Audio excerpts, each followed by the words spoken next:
Sabay na ako, nagpagawa na rin ako ng couple bracelet namin ng BFF ko. Ayun na nga, ginagawa na nga yung bracelet namin ng BFF ko.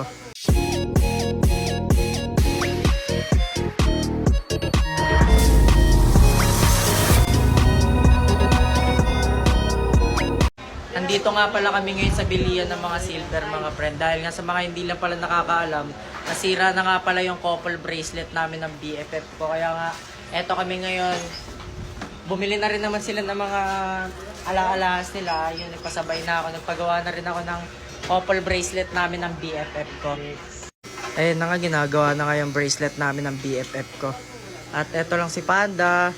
At ang dalawa kong tropang maangas. Alam mo yung maangas na pinagawa kong bracelet ko, okay?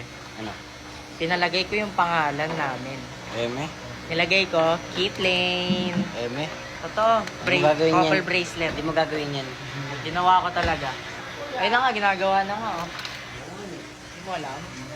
Hindi ka updated ya. Mukha na nga akong pagod mga friend, pero okay lang yan dahil hinihintay na nga lang namin matapos magawa yung bracelet.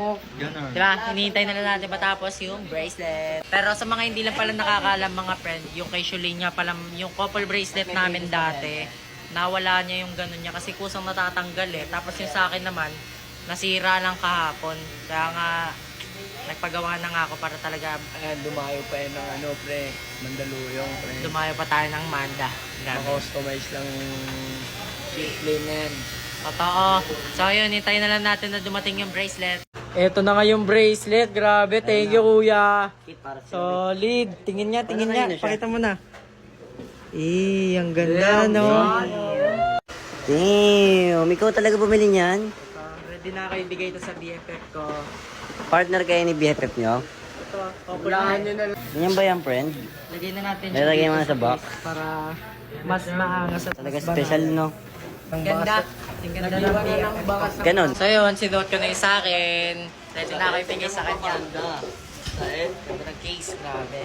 So yun, ready ko na talaga ibigay sa kanya. Excited na akong ibigay sa kanya. Hindi ko alam yung reaction niya. So yun, baka nyo na lang yung pagbigay ko sa kanya ng bracelet. Bye mga friend. Bye mga friend! Sa mga nagsasabing nagkita na raw kami ng BFF ko, hindi pa po. Kasi sinasabi nyo na binigay na sa akin yung pina-customize niyang bracelet. Which is kakakita ko lang ng video niya kanina. Ito pong bracelet is pinagawa ko and ako yung nagpa-customize. And hindi ko pa nare-receive yung sinasabi niya ibibigay niya sa akin. Kakakita ko nga lang sa video kanina. And hindi pa ako sure kung kailan ako makaka-uwi. Kasi baka nga ma-delay pa yung uwi ko.